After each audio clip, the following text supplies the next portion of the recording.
Allô, allô, allô les amis, bonjour. J'espère que vous allez bien. Moi, ça va. Donc là, je vais au travail. Les amis, moi, je vais juste donner mon point de vue par rapport au Japap du Facebook. Juste pour tirer les oreilles à mes petites soeurs, mes grandes soeurs, mes nièces, mes cousines et même nos enfants qui ont déjà l'âge de se marier, de vivre pour soi dans le mariage. Quand on dit que le mariage n'est pas une fin en soi, ça ne veut pas dire que sans le mariage, la femme n'a pas de vie.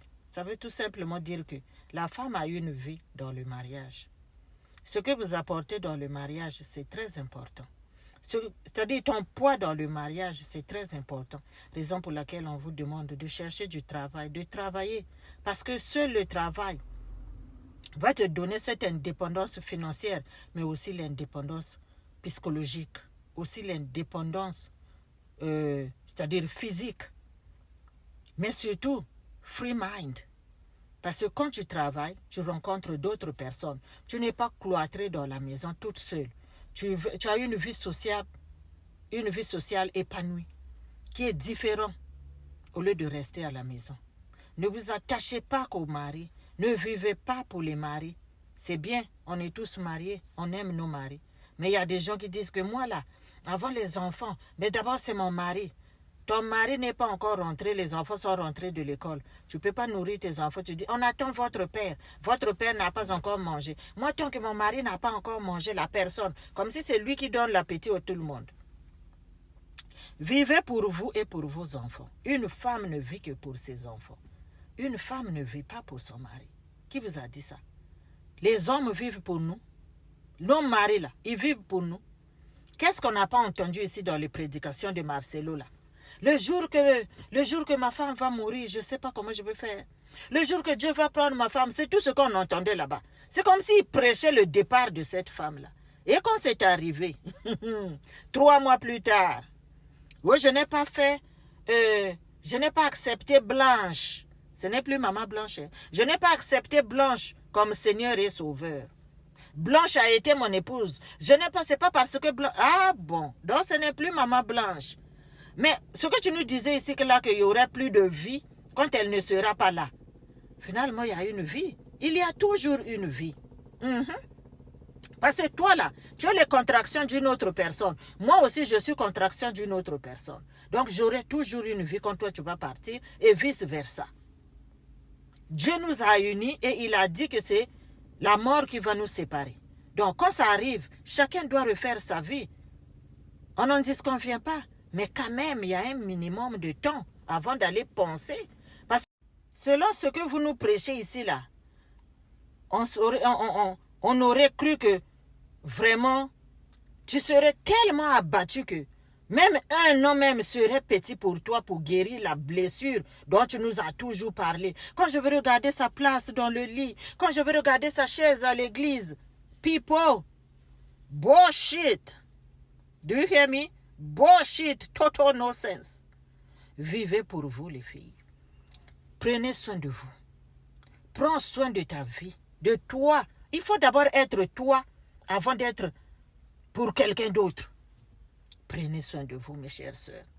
Beaucoup ici, là, ils glorifient que le mari. Le mari, on le respecte. Le mari, on le respecte. On lui donne sa place de mari. Mais on ne le prend pas comme la fin du monde. Parce que eux là, est-ce qu'ils nous prennent comme la fin du monde? Dès que tu fermes les yeux, même le lendemain, si ça se lève là, il va frotter une autre. He does not care. He does not care. Mais nous, si c'était une femme seulement, 3 mois, 4 mois, est-ce que tu te baignes même correctement? Est-ce que tu as même le courage de retourner au travail? Tu n'as pas encore recommencé à travailler? Aïe, si tu essayes seulement, hey, les femmes vertueuses, les femmes mariées, les femmes dignes, ils vont tomber sur toi comme des mouches, comme des abeilles. Femme indigne, elle vient juste d'enterrer son mari. Voilà, on l'a déjà vu là-bas en train de prendre une bière. On l'a déjà vu là-bas comme si quand tu as enterré ton mari là, t'as vu aussi tu l'as enterré. Mais lui, il a enterré une femme. Est-ce qu'il a enterré sa vie? Il a enterré tes testacruailles? Non. Il a dit qu'il n'a pas fait le vœu du célibat. That is right. Which is right. Il n'a pas fait le vœu de célibat. Donc, il va sauf que se remarier. S'il peut se remarier demain ou après-demain, il va le faire et il a le droit. C'est vous qui vous attachez au mariage comme des sangsues. Eux là, ils ne s'attachent pas comme ça. Ils prennent le mariage easily. Mais vous, vous vivez pour vos mariages. À tel point que quand ce connard-là touche même ton enfant que tu as porté 9 mois, tes contractions à toi, tu caches, tu la traites de menteuse.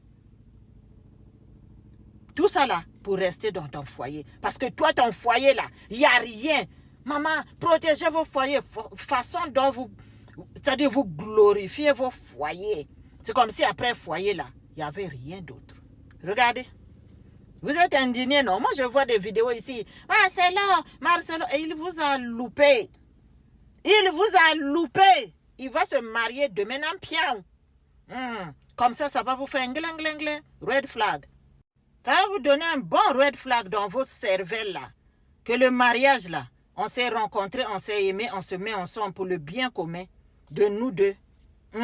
Et pour les enfants, s'il y a des enfants. Personne ne vit pour l'autre.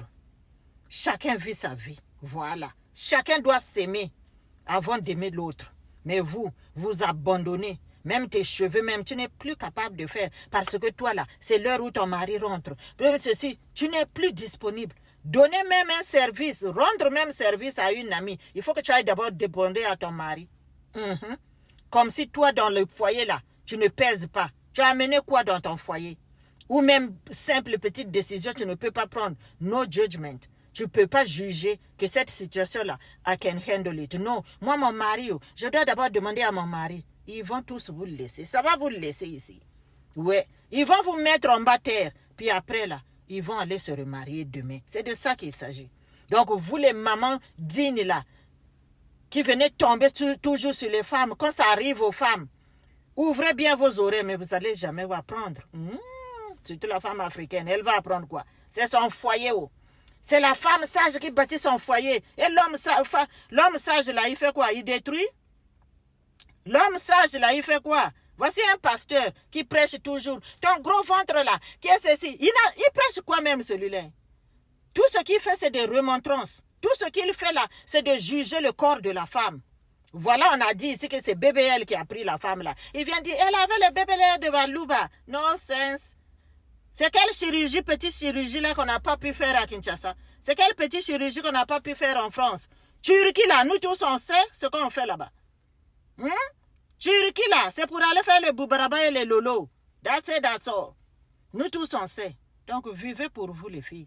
Parce que quand ça va arriver là, ça va arriver que de ton côté, pas de son côté. Parce que lui là, tant que ça se lève là, ça a encore de l'énergie. Il va fourrer ça où il veut. Tu as perdu. Voilà. Donc, il vous a loupé. Buvez l'eau, il va se remarier parce que la vie, c'est comme ça. Donc, laissez les femmes là. Quand une femme enterre, regardez ce que vous avez fait à Carmen Sama. Là, son mari, jusqu'aujourd'hui, vous lui collez Arafat. Comme si le jour où on a eu les contractions de Arafat, c'était aussi ses contractions. L'enfant ne peut pas faire sa vie. La femme ne peut pas refaire sa vie parce qu'elle a enterré son mari. Elle devrait aussi enterrer sa vie. Regardez comment les hommes. Il t'a enterré, c'est fini. Demain, il fait sa vie d'asset. C'est ça. Donc, copiez. Vivez pour vous, ne vivez pas pour les gens. Arrêtez de juger les femmes là qui essaient de revivre après le décès de leur mari. Arrêtez, parce que vous ne savez pas. Les grandes douleurs sont silencieuses. Beaucoup, parfois, ils font des choses pour se défouler. Mais vous là, vous jugez. Non, c'est